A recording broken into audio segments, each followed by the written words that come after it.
Good morning, students. Next, we are going to see with seventh lesson, which is properties of matter. First, the microscopic understanding of various states of matter. This you would have studied even in your lower classes. What are the various states of matter, that such as solids, liquids, and gases? Is it not? So let us see with this one by one. First, in solids, atoms and the molecules are tightly fixed. You know this, is it not? So all the atoms and the molecules are tightly fixed in the case of solids. In solid formation, atoms get bound together through various types of bonding. So, how it is being tightly bound is because of the various types of bonding, and due to interaction between the atoms, they position themselves at a particular interatomic distance. Okay, so because of the interaction, what they do is they position themselves at a particular distance. Okay, because of the interaction between this two and this two and all this, they are placed at certain distance. This position of atoms in this bound condition, that is called as a mean positions. Okay, so where all it is being placed, and that position is called as what? Mean position. Clear? So this is about the solids. Next is liquids.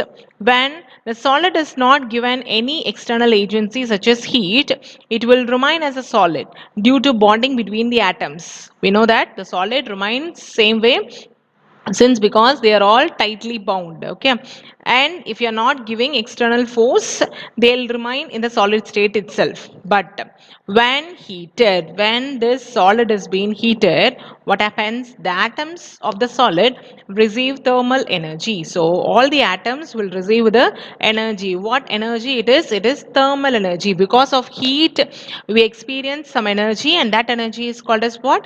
Thermal energy. And because of that thermal energy, it vibrates about their main position.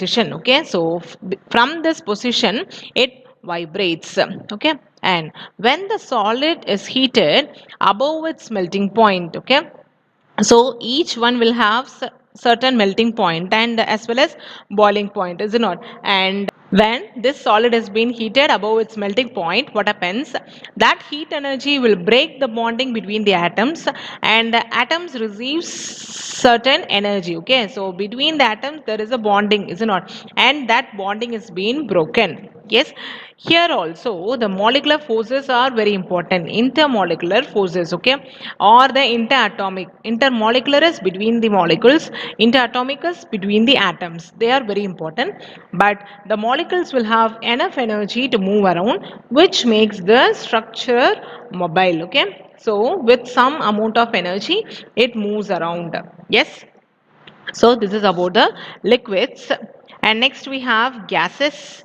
Gas is when you consider with the liquid, okay, and the liquid when you are heating at constant pressure to its boiling point, or when the pressure is reduced at the constant temperature, it will convert to gas. Okay, how you form with the liquid is when you are heating with a solid. So solid when it is heated, that forms a liquid. Okay, and same way liquid when it is heated, that forms gases. Okay, so this process of liquid changing into gas, that is called as what? Evaporation. You know this very well, is it not?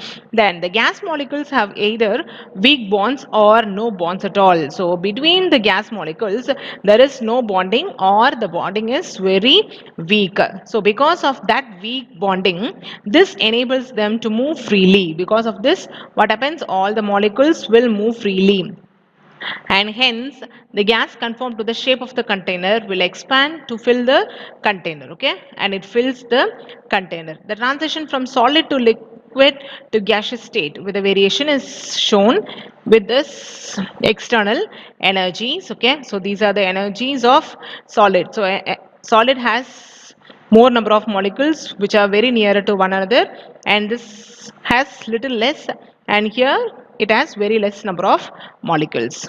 Clear with this? So this is about the various states of matter. Thank you.